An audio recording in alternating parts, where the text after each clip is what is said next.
sure we ever got going. That's a hard one to answer. I think it kept us in it in the first half. We were abysmal. Is that a word? I know, but I don't. I meant, does it?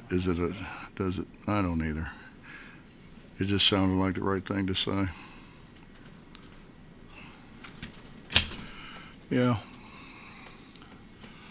I think when you statistically take a look, we've done a pretty good job defensively the last couple games. We're staying in front of people. We're spending more time with individual defense, guarding the ball.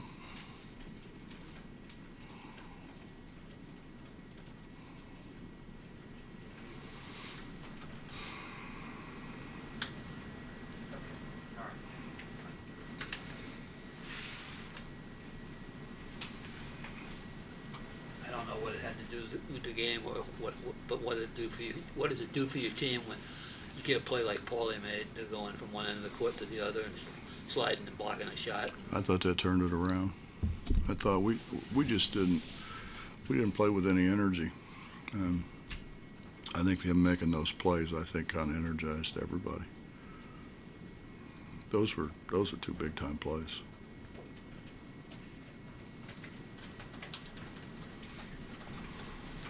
Do you think the lack of energy in today's game carries over from the game they just played against UConn, or just that kind of day? I don't know.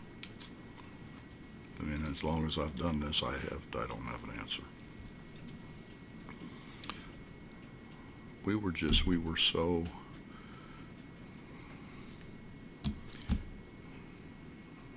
we didn't have energy, but we didn't pass the ball. I mean, we were starting, I thought, pass the ball, share the ball, do a pretty good job, throw the ball away from the defense, not to the defense. And then, today we were right back where we were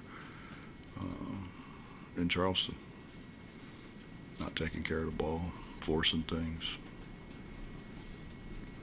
We don't run offense. We just do not run offense. Coach, a couple of guys today, after some free throw misses, they were obviously visible reactions. So, it wasn't just like they took the ball again and shot it. I'm wondering if it becomes a mental thing at some point. How do you? I guess you don't want it to become a mental thing, right? We're and we have since I got here. We have to make, since we got the practice facility, they're supposed to make 100 before they leave. And obviously we've had guys sneaking out.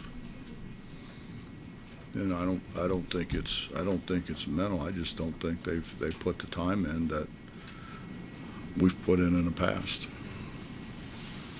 And you have to manage their counting them, but they can finesse the managers into writing down things that aren't true. We got to get back on it. Does it become an issue for you though, free throws? I mean, from a coaching standpoint, there's not much you can really. Just when Taz goes up and misses 2 or 3, and Sean goes up and misses 2 or 3, we weren't in it. We just were not in it. Taz said so much at halftime. Let's go play. He made big shots again, hard shots, to get us going in the second half, and then Paulie with blocking shots and running the floor the way he ran the floor. I don't know. It's almost it almost gets to where I think they look at the schedule. They were ready to play Connecticut, and they shared the ball, and they did a lot of good things. And then I don't think they gave Kent State the respect that they deserve. That's a good team. That's a good team. Rob does a heck of a job coaching them, and we weren't they were more ready to play than we were. Put it that way. On the flip side, with their good free throw shooting, they only got to the line, 13 times. Point of emphasis to keep hands away, not foul. Well, you never want to foul. But But we've tried to stop the reaching.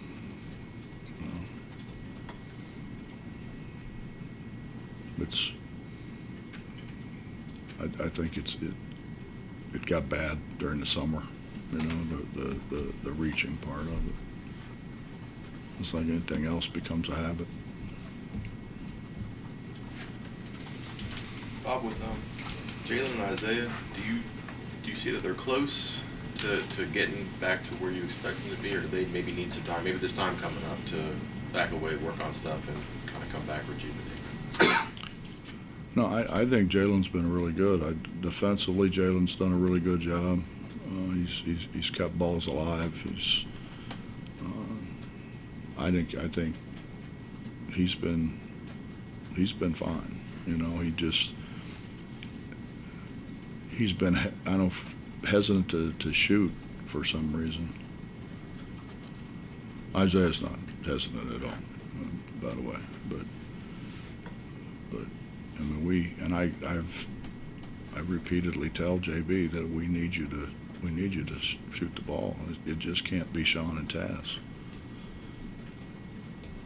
And we're the worst team I've ever seen in missing 1-footers. Nobody can make one.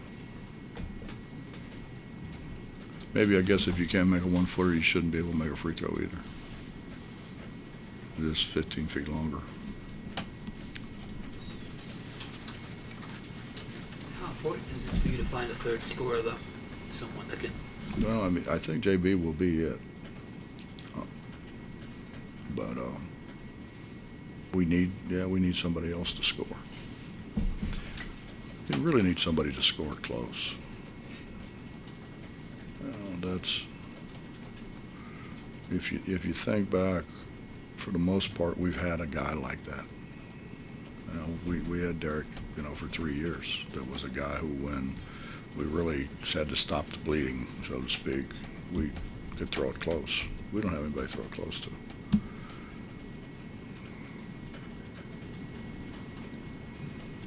Coach, how important has Kedrian been to the defensive effort over the last couple of games?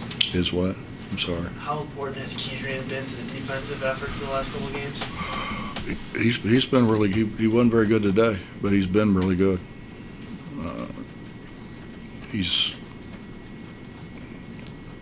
He makes the guy with the ball think about him more than he thinks about what he's going to do with it, which really helps.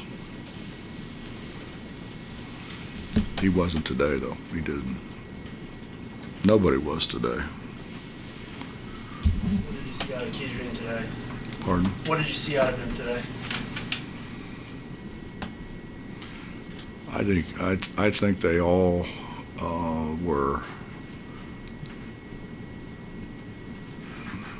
didn't think they were going to have to play as hard. So I think all of them kind of took breaks. I don't think it was just one guy. I think it was a group of guys. Do you think players have a hard time believing that they're playing well or contributing if they're not making shots? Like what you're saying about Jalen, if he's doing so many good things, then he might have the confidence to score. But I wonder if, the scorers or offensive players, can they get out of it if they don't realize that rebounding their defense helps them? I mean, they should feel good about that. Well, I mean, it isn't that Jalen missed shots. It's that he didn't take them. Yeah, that's kind of what I'm getting at, right? Well, he just didn't take them. And when we got pretty good last year, a lot of it was because he made shots, and now you got 3 guys that really can spread you. That you got to guard. They don't. Everybody's not packed in the lane.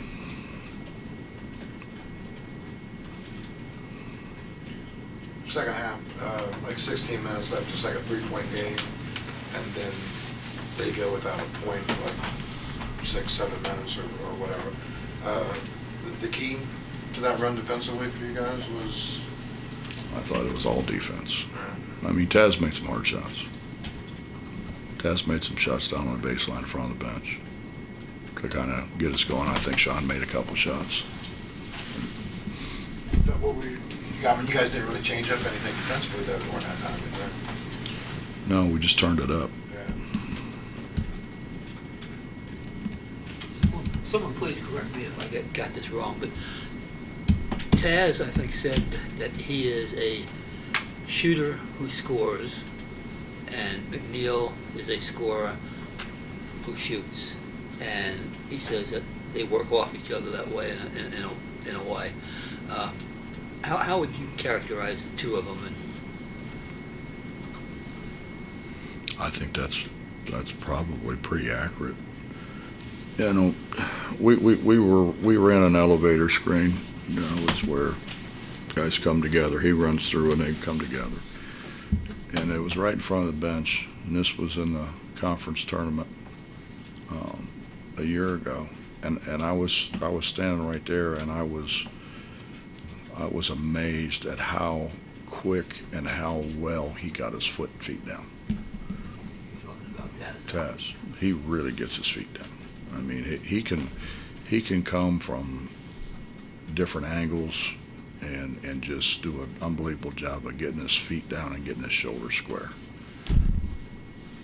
Sean's more straight ahead. I mean, Sean tries to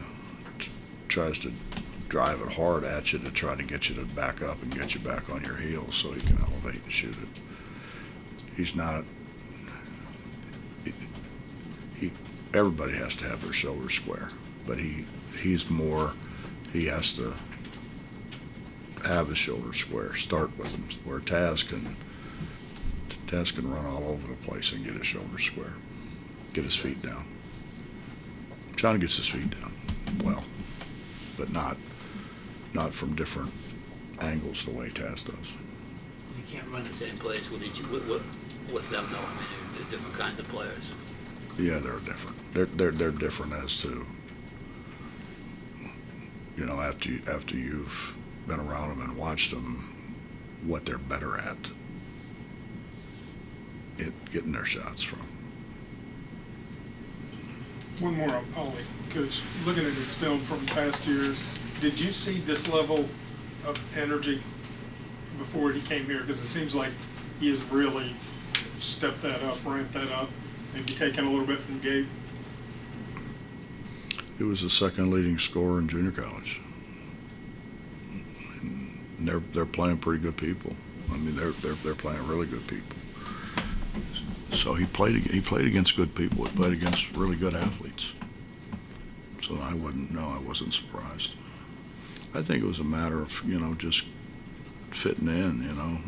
I mean, we had those other guys back, and he kind of let, you know, Deuce do his thing. He didn't hunt shots. Starting Cindy in the second half an effort thing, or just kind of wanted to see what he would do, or? No, I was trying to look down there and see who I wasn't mad at. And Cindy hadn't made me mad yet. Yeah.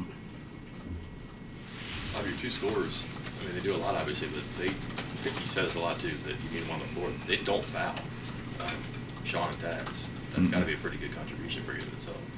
Yeah, and they've both gotten better defensively. I mean, they were not real good defenders before. They're pretty good defenders now.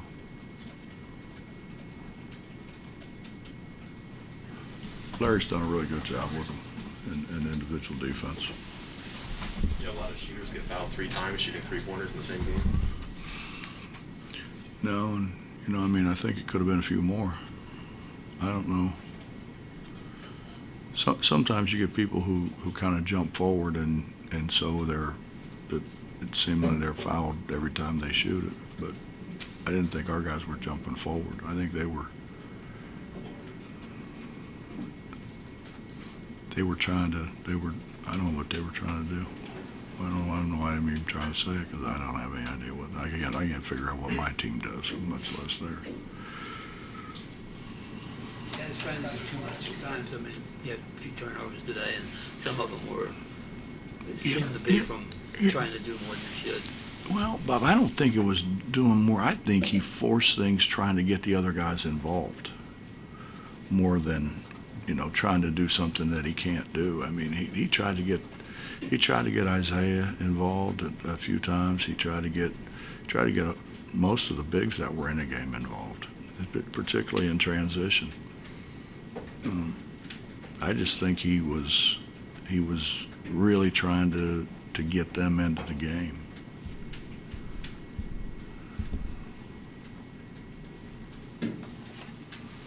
Anything else? 2 games left before conference play starts. Does this, anything that, you kind of want to see over these 2 games that'll make you say, okay, we're ready for Big 12, or is everything still basically a game-by-game? No, I want to see Andy and Jared. I haven't seen them in a while.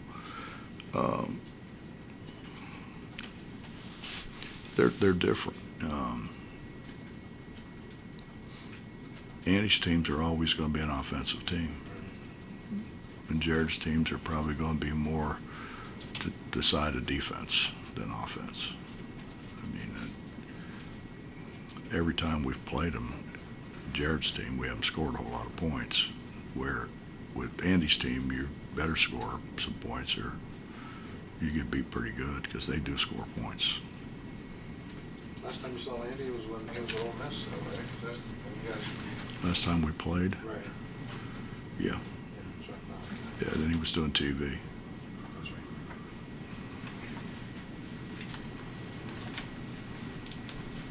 Thanks, Coach. Yep.